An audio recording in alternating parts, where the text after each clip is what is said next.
Bismillahirrahmanirrahim. Jangan lupa subscribe ya. Seolah-olah mereka ini adalah pembela Yahudi. Dan sebenarnya orang Yahudi tidak tahu malu. Orang Yahudi sudah maki-maki, orang Yahudi sudah ludah-ludahi. Tapi bahkan orang Yahudi sudah bunuh. Banyak juga Kristen mati di tangan IDF itu. Israel Defense Forces, tentara Israel. Dan kita mesti tahu juga. Begitu juga orang Islam. Banyak juga yang mati. Karena 30% tentara Israel itu bukan semua Yudaism. Ada juga 30% beragama Islam. Itu yang disebut dengan golongan munafik. Ya ayuhan nabiyyu jahidil kufar wal munafik waqlus alaihim wa mawahum jahannam wa bi'sal mihad. Jadi itu golongan munafik. Nah itu banyak sehingga Palestina ini sulit untuk merdeka. Prabowo sudah mengatakan kita di G8 ini jangan keluar. Terus berjuang sampai kemerdekaan Palestina. Jadi orang-orang timur sana itu, Pak Haji, pertama keterbatasan bahkan buta pengetahuan. Dan yang kedua, memang sengaja dipompa-pompa gereja. Seolah-olah dalam Bible itu, orang Kristen itu dicangkok ke dalam pohon Yahudi. Dicangkok ke dalam pohon Yahudi. Tapi pendetanya maki-maki Yahudi kalau pidato. Itu dia.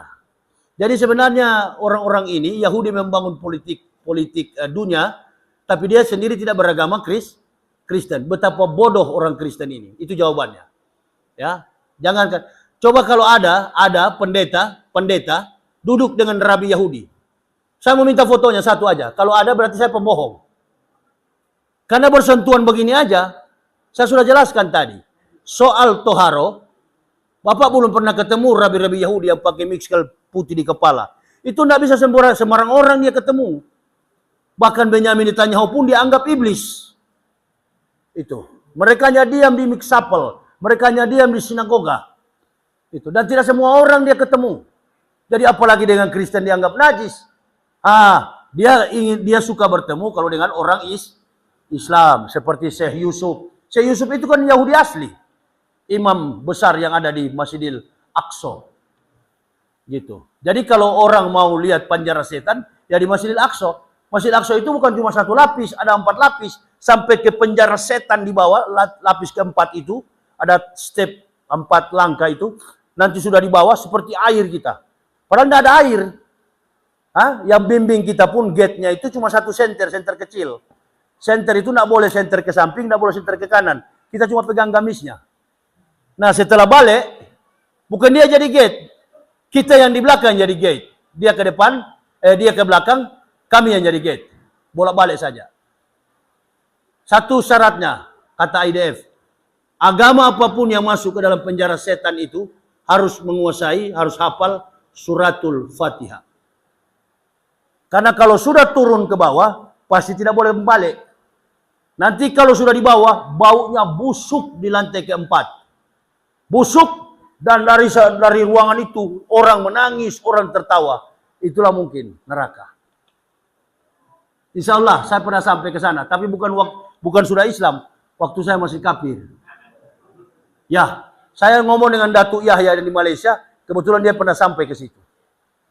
Dan dia sekarang pemegang kunci Ka'bah. Itu, Datuk Yahya itu. Tiap tahun dia ke Mekah. Ya, siapa lagi yang mau bertanya? Jadi itu Pak, jadi bodoh karena bodoh. Kadang-kala dia pakai tato salib, pakai kalung. Dan tidak tahu itu aksesoris. Ya, silakan lagi, silakan. Terima kasih, Pak. Ya. Assalamualaikum warahmatullahi wabarakatuh. Waalaikumsalam warahmatullahi wabarakatuh. Ini temanya memperkuat tauhid dan kultur Islam. Ya. Ini bukti. Ya. Ada orang Kristen kembali masuk Islam. Tadi Pak Ustaz bilang Ya. kembali masuk Islam. Karena kebenaran Al-Quran. Ya. Kebenaran Al-Quran yang dibawa oleh Rasulullah Sallallahu alaihi wasallam wa barik alaihi. Ada sebaliknya. Iya. Umat Islam masuk Kristen. Murtad. Ya. Apakah dia bodoh? Apakah dia ekonomi susah? Iya. Bagaimana ini ukuran Islamiyah kita? Kalau ada umat Islam seperti itu. Iya. Karena tauhid adalah fundamentalnya akidah. Iya. Bagaimana Pak Ustaz? Mohon penjelasan. Baik. Baik. Tadi saya sudah jelaskan, Pak Haji. Saya sudah jelaskan. Kalau orang Islam murtad, saya jawab dulu ya. Saya selesaikan. Beliau bertanya, ada orang masuk Islam, kebanyakan yang masuk Islam itu argumentasinya cukup jelas. Argumentasinya sistematis, kontekstualis, teologis, dan rasional. Selalu mempunyai referensi Quran atau hadis. Dan mereka dari kotor menjadi bersih. Itu orang dari kafir masuk Islam. Dari kotor jadi bersih. Jangan dulu lihat konteks teorinya dulu. Tapi secara fisik, orang ini jadi bersih. Satu, contoh saya. Saya umur 36 tahun masuk Islam. Waktu itu saya ketua sekolah tinggi teologi Calvinis. Saya pemimpin gereja dan di bidang akademik. Saya mempendetakan para pendeta. Omong kosong semua itu mereka fitnah saya. Ini buktinya ada. Ini saya mewisudahkan para pendeta. Dokumen saya jelas.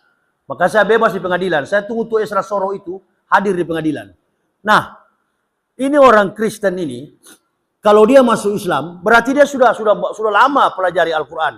Cuma satu, dia tidak berani meninggalkan keluarganya. Tapi kalau hidayah Allah sudah diberikan di dalam dada, laqad kafara allazina qalu innallaha masihub Maryam. Kalau orang sudah sadar betul, laqad kafara allazina. Ya, ketika Allah turunkan ayat-ayat yang memberi penjelasan dan Allah wallahu yahdi may yasya'u ila siratim mustaqim. Lalu Allah kasih hidayah. Berarti dia sudah pelajari Al-Quran. Beda dengan orang yang murtad. Orang yang murtad cuma dua tadi saya bilang persoalannya. Kalau bukan ini tumpul, perutnya kosong. Coba tanya orang-orang murtad itu. Dia tahu bahwa murtad itu salah.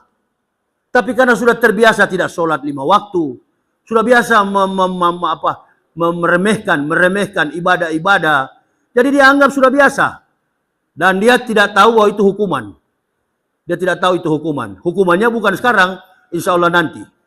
Ya. Dan saya bukan mengatakan Kristen salah, Islam benar. Tapi saya orang lama di sana. 16 tahun saya di atas mimbar gereja tiap. Apa kemewahan yang tidak saya rasakan di Kristen itu? Semua lengkap. Ketika di Islam malah secara ekonomi payah. Tapi kami tidak mundur. Kami tidak mundur. Karena kami tahu no pain no gain. Tidak ada sukses tanpa penderitaan. Dan kalau you mau menderita karena kebenaran, nggak jadi masalah. Insya Allah. Bukan itu yang menjadi tujuan kami masuk Islam. Jadi persoalannya, orang yang keluar dari Islam bukan tidak tahu. Sekali lagi Pak. Orang yang keluar dari Islam bukan tidak tahu. Dia tahu, tapi dia tidak tahan. Makanya Allah selalu ingatkan, ya ayyuhalladzina amanu taqullaha haqqa tuqatih wa la tamutunna illa wa antum muslimun. Jangan mati kecuali dalam keadaan Islam. Bertakwalah kamu sebenar-benar takwa. Innallaha ma'a sabirin. Kuncinya adalah nasta'inu bisobri wa sholati. Innallaha ma'a sabirin. Kita kaya, kita miskin, tetap besok kita mau mati. Itu Ciputra. Semua komplek ini dia yang bangun. Mati juga dia. Di mana sekarang dia Ustaz? Di neraka. Karena dia kafir. Begitu. Allahu Akbar. Tapi kita yang meninggal, Masya Allah. Ya. Kita yang meninggal, ikra kitabaka apa? Bin nafsikal yauma alaika asiban. Bacalah kitabmu, cukup dirimu yang menjadi penghisap atas perbuatanmu. Modal kita cuma dua, iman dan amal soleh. Dari jarak jauh, malaikat sudah bilang, Salamun alaikum bima sabartum. Keselamatan bagi engkau, wahai orang-orang yang sabar. Bima sabartum. Orang-orang Islam yang sabar. Beriman di dunia, tidak murtad. Nah itu. Jadi cuma iman saja. Waktu datang sholat, kita sholat. Mau pakai kunut boleh. Tidak pakai kunut boleh. Nggak usah ribut. Yang tidak sah sholat itu suka-suka ribut. Suka berkelahi masalah nasab. Itu mereka cuma ngaku kiai. Tapi mereka punya mulut busuk semua itu. Berkelahi kemana-mana. Sok jago semua. Ya, Habib Bar Smith seperti jago berkelahi. Saya ini simpai Aikido. Coba-coba saja kalau cuma 2-3 kafir, saya tidak berani ganggu saya. Pernah saya hajar di kapal feri, 4 makan bubur, makan kopi pahit memang. Kemana-mana saya sendiri cuma dengan bini anak. Tidak berani mereka ganggu. Walaupun sudah sakit-sakit begini. Nah ini orang-orang ini mau ajak berkelahi bukan dengan kafir, sama-sama Muslim. Muslim itu berkasih sayang, saling melindungi, saling menjaga. Allahu Akbar. Jadi itu yang saya bilang, bahwa orang yang murtad, sekali lagi Pak Haji, bukan tidak paham. Dia paham. Tapi dia lebih mencintai dunia. Saya kira itu. Rugi dia. Dan Allah tidak rugi. Qad aflahal mu'minun allazina hum fis sholatihim khashi'un wallazina hum anil lahwi muridun wallazina hum fil zakati fa'ilun wallazina hum li furujihim hafizun. Semua dilengkapkan Allah. Nah, jadi kita, termasuk saya, beruntung mendapatkan Islam. Saya orang Manado, susah orang Manado. Itu satu yang tidak masuk Islam. Itu kafir Rocky Gerung itu. Orang bilang, Ustadz kapan dia masuk Islam? Tak usah dia masuk Islam. Pertama dia pintar, dia tidak usah masuk Islam. Ya, yang kedua, insya Allah, mungkin nanti satu waktu, sudah terkapar, dia sudah tidak bisa bicara, sudah diranjang, baru dia akan sadar. Pak Haji tahu, dia sudah tahu Islam benar itu. Karena kita sama-sama berkeraunnya filsafat, doktor filsafat. Jadi sama kemampuan kami. Ya, dia sudah tahu Islam itu benar. Cuma untuk mendapatkan hidayah tidak mudah. Mahal itu. Nah, ini kita harus bersyukur kita masih beragama Islam. Itu aja Pak Haji. Siapa lagi tanya? Ibu-ibu. Silakan.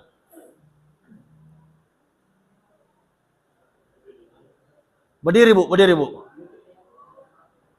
Ya, berdiri Bu. Ya. Ya.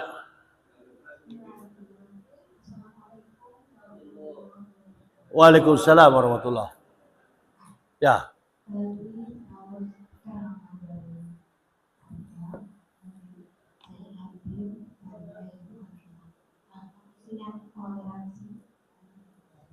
Aduh, toleransi dan toleransi. Dan kenapa toleransi itu selalu diumumkan pada bulan-bulan Desember yang lain. Baik.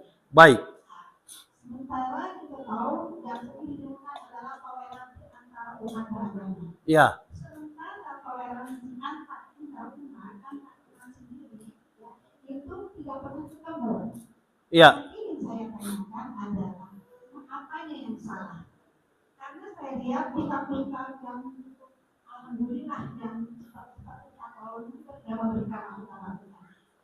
Kenapa selalu ada intoleransi antar umat? Iya, internal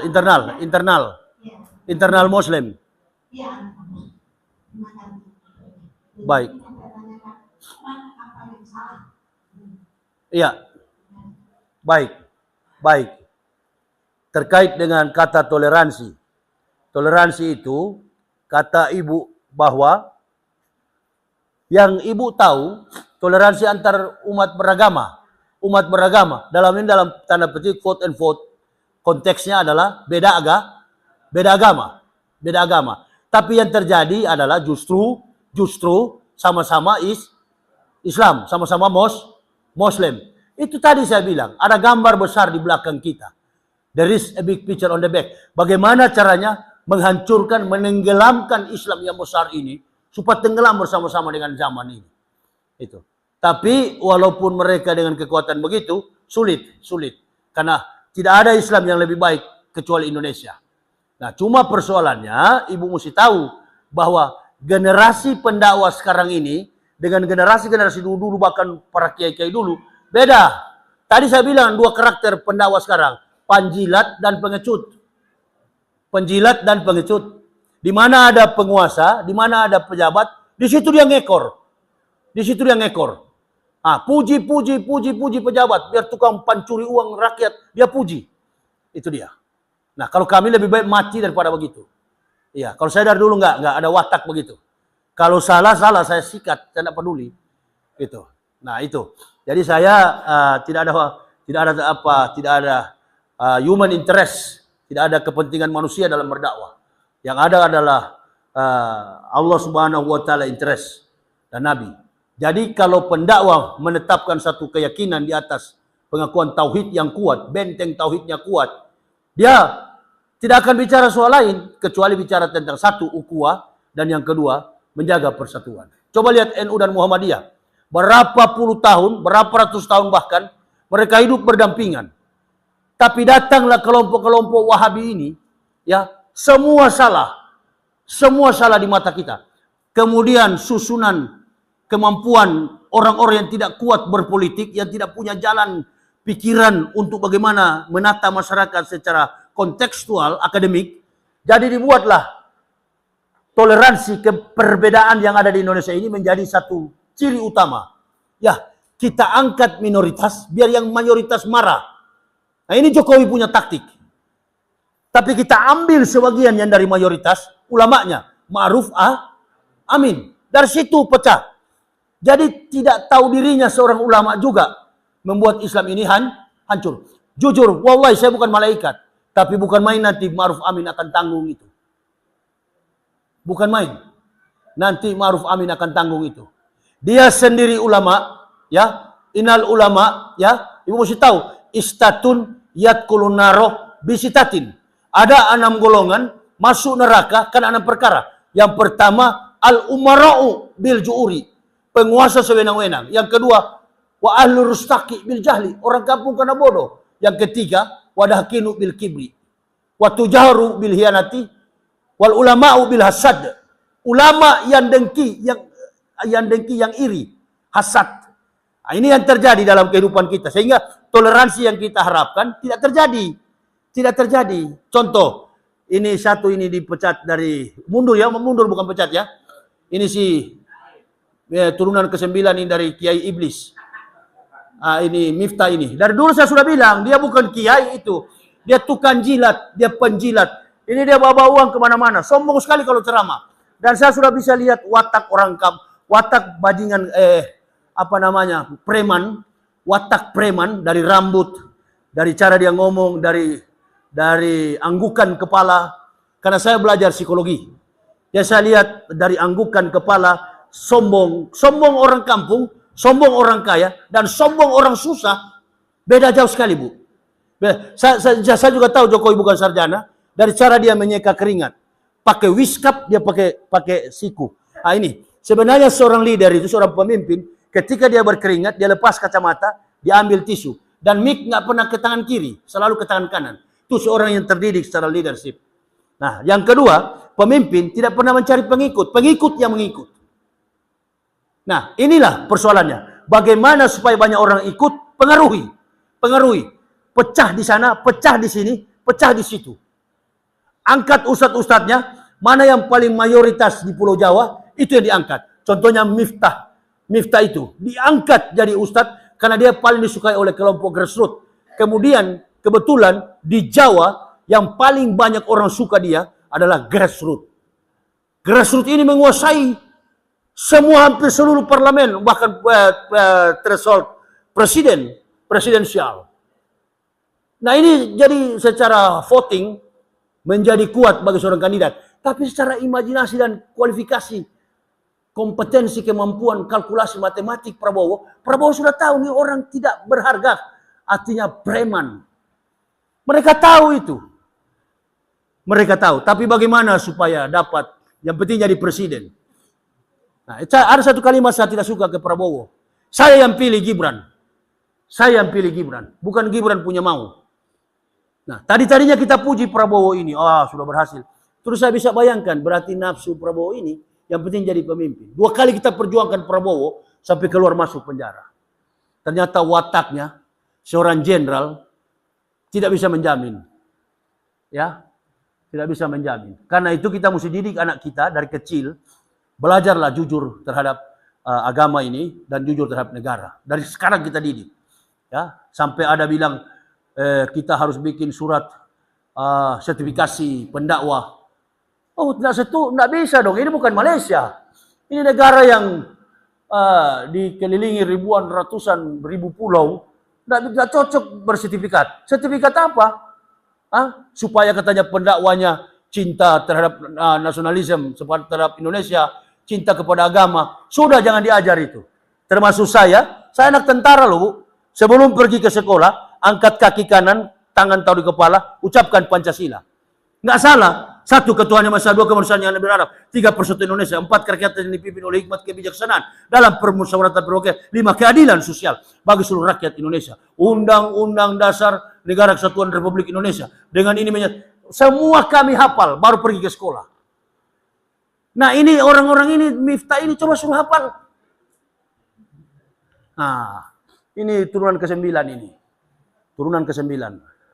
Jadi, Ibu jangan pernah berharap kalau Prabowo masih betul-betul jadi kaki tangannya Jokowi, maka sama saja model negara ini. Justru yang ke depan kita yang sakit, kita yang susah. Percayalah, kami ini pendakwa suka keliling. Baru tadi malam kami baru pulang dari Makassar. 1-2 hari kami akan ke Riau lagi. Percayalah, kami ini tukang keliling, kami tahu persis kondisi jamaah. Namun, Ibu Bapak mesti sadari, di daerah-daerah beda dengan kita yang ada dekat kota Jakarta. Daerah-daerah itu tetap makmur dan diberkahi hidup mereka. Ini yang Indonesia tak boleh dirubah. Ya, biar Prabowo tak boleh mempengaruhi fundamental masyarakat Indonesia. Berdaulat, adil, makmur, sejahtera.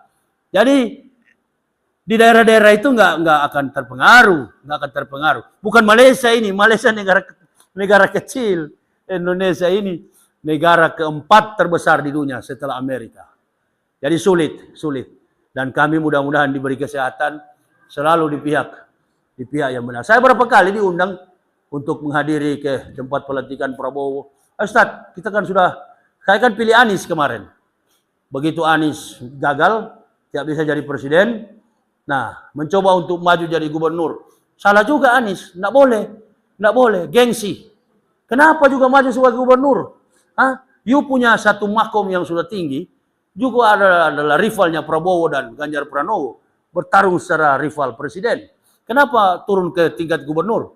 Karena Anies tidak ngerti politik. Nah, ini dia. Saya sedikit banyak tahu politik karena pernah hidup dengan bangsa biadab, Bani Israel. Jadi tahu persis kehidupan ini. Jadi, Ibu Bapak, saudara-saudaraku, kalau bertanya kapan akan rukun, tunggu aja Anies jadi presiden baru rukun. Lihat Jokowi peduli terhadap Islam, peduli. Prabowo tidak peduli. Prabowo sebelum dia ke luar negeri, saya sudah ada YouTube saya. Prabowo ini jarang dalam negeri, akan terus ke luar negeri. Betul kan? Nah, dan Jokowi, kenapa saya katakan peduli? Peduli bukan andil, peduli bukan bela orang beragama, tidak. Dia peduli untuk mengadu domba antar umat beragama. Nah, itu. Sama dengan ketika Kristen pecah ini, Nicea Konstantinopel. Ya, Raja Konstantin masuk campur urusan agama, berdarah-darah Kristen itu. Berdarah-darah di Nicea Konsili Nicea. Ya, jadi begitu juga Jokowi. Dia masuk campur urusan agama, akhirnya umat Islam Kristen berkelahi, ya, Islam dengan Islam berkelahi. Jadi sulit, Bu. Satu-satunya harapan kita adalah dari musola kecil beginilah.